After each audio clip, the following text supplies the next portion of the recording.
friends. A warm welcome to the Wellness Inspired Podcast, the place where you can find inspiration, motivation, empowerment in the pursuit of a wellness lifestyle.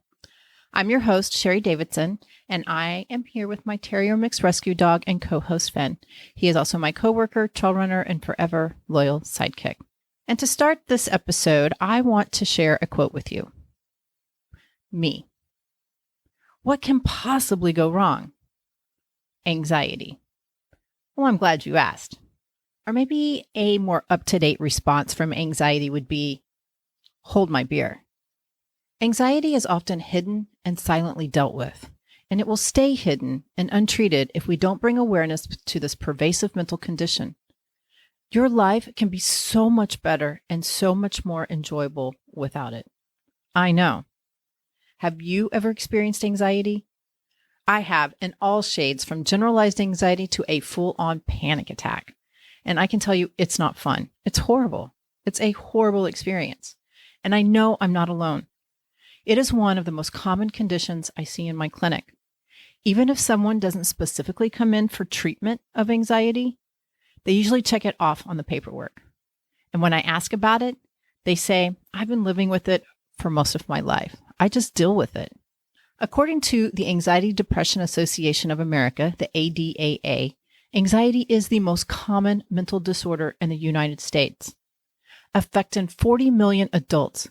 That's 19.1% of the population, age 18 and older, every year. Wow, that's a lot of people.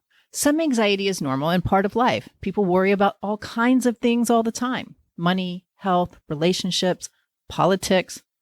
But the worries are usually temporary. These fears and worries ebb and flow throughout our life. For people who experience anxiety disorder, these fears and worries do not go away, and it can get worse over time. The excessive and debilitating fear and worry interferes with daily activities and can affect job performance, schoolwork, and relationships. And if they're not debilitating, they just suck. It feels really bad, and you're not at your best. And somehow we have accepted this and we suffer through it.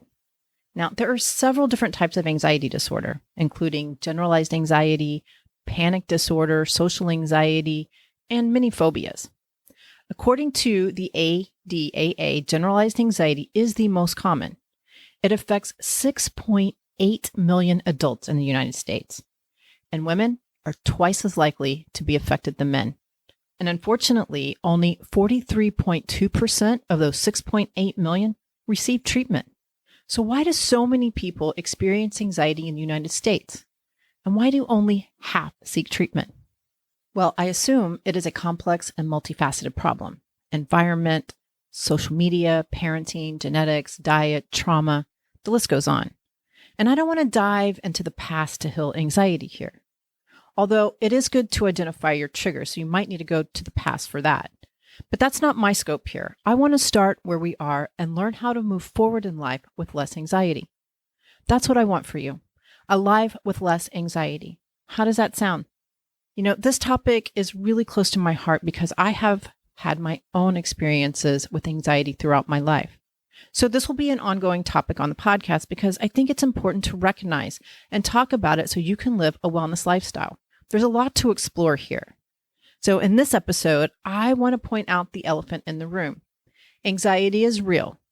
It is not all in your head. Are you ready? All right, let's do this.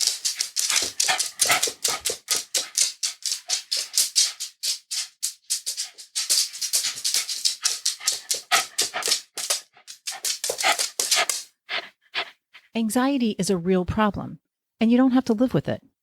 With the right treatment and management skills, you can live a low anxiety life. And I promise it will be so much more enjoyable. But before we jump in, I want you to think about what your life would be like without anxiety. What would it look like? How would you feel? And what would you be doing? And I want you to hold on to that image.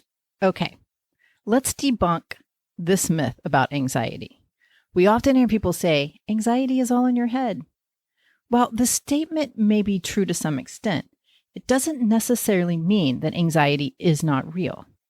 In fact, anxiety is a very real problem that can have serious consequences if not addressed properly.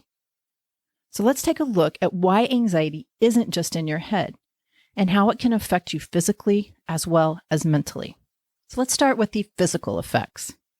Anxiety can manifest itself in physical symptoms such as shaking, heart palpitations, nausea, lightheadedness, as well as mental ones. This means that while the root cause of your anxiety may be mental, the effects are not limited to the mind alone. Studies have shown that people who experience high levels of anxiety tend to have higher levels of cortisol, the hormone responsible for the stress response in the body. Cortisol prepares the body to fight or flight. It shuts down the digestive system, increases the heart rate and blood pressure. It narrows vision, tenses the muscles up, and the breath becomes quick and shallow, all of which can cause physical discomfort and fatigue over a period of time. Furthermore, anxiety can lead to changes in appetite, difficulty sleeping, which can further exacerbate the physical symptoms associated with it. The mental effects of anxiety are equally concerning. People who experience high levels of anxiety may find themselves overwhelmed by their own thoughts and emotions. They may struggle with concentration or memory problems. They may become easily agitated or irritable. They may become overcritical of themselves and others, or they may even find themselves withdrawing from social situations altogether. These mental effects can be devastating for those who experience them, leading to feelings of depression or isolation and making everyday tasks seem daunting or impossible. Not fun. Anxiety is real. Okay. Another misconception about anxiety is I'm too young to have anxiety. It is commonly believed that young people walk through life without a care in the world, carefree and unburdened by any type of anxiety or worry. This assumption is wrong. Anxiety affects people of all ages, including children and teens. In fact, research has shown us that youth are becoming increasingly anxious over their future. The growing demands of schoolwork, their competition for college admissions, finding reliable internships and job post-graduation, it's enough to make any young person feel overwhelmed. Research also suggests that anxiety disorders are rising in the younger generations due to increased social media use. And this is not news to our ears, but hopefully this realization and awareness will help to promote understanding and support of our younger generations who are collectively going through a hard, stressful time.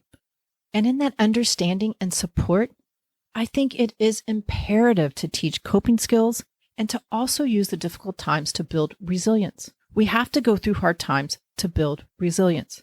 Use the hard times as a gift, an opportunity to become stronger and more resilient. You will not regret that at any age.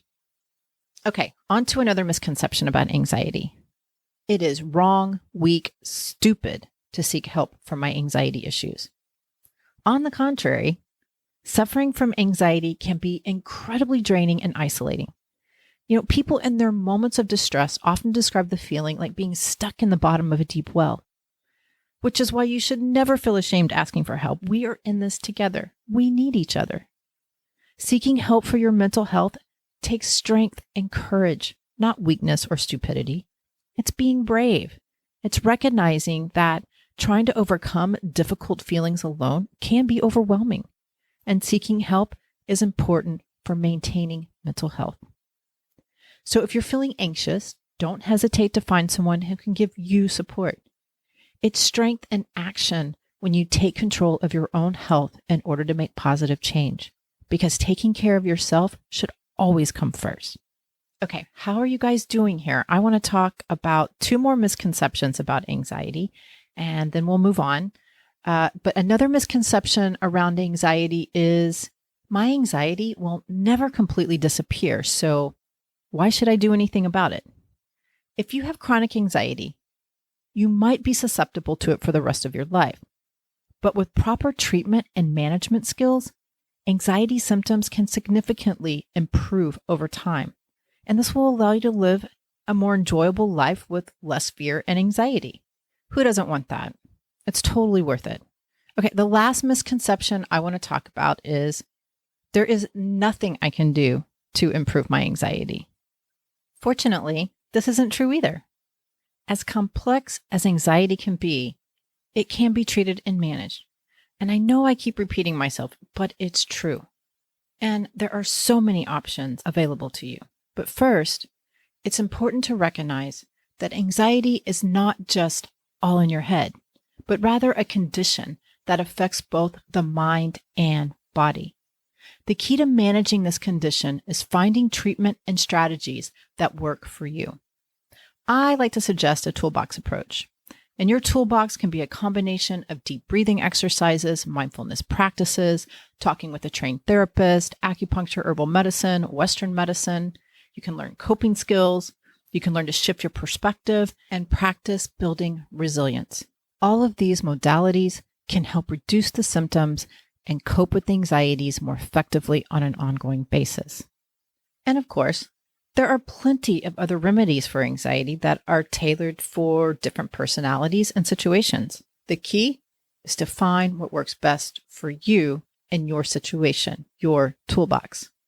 And I'm going to give a shout out for acupuncture and wellness coaching because that's what I do.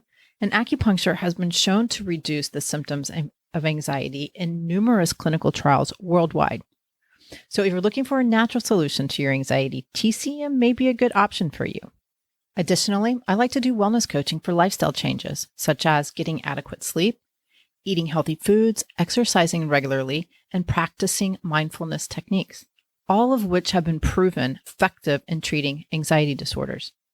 In the end, there is always something that can be done about anxiety. You just have to be willing to put in the work and try things out.